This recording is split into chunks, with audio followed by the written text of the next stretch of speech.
Hi guys, so may tanong ko. Wait lang.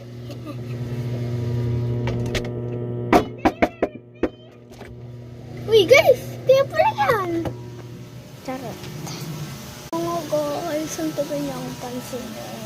Pero dito siya you got it, bye bye.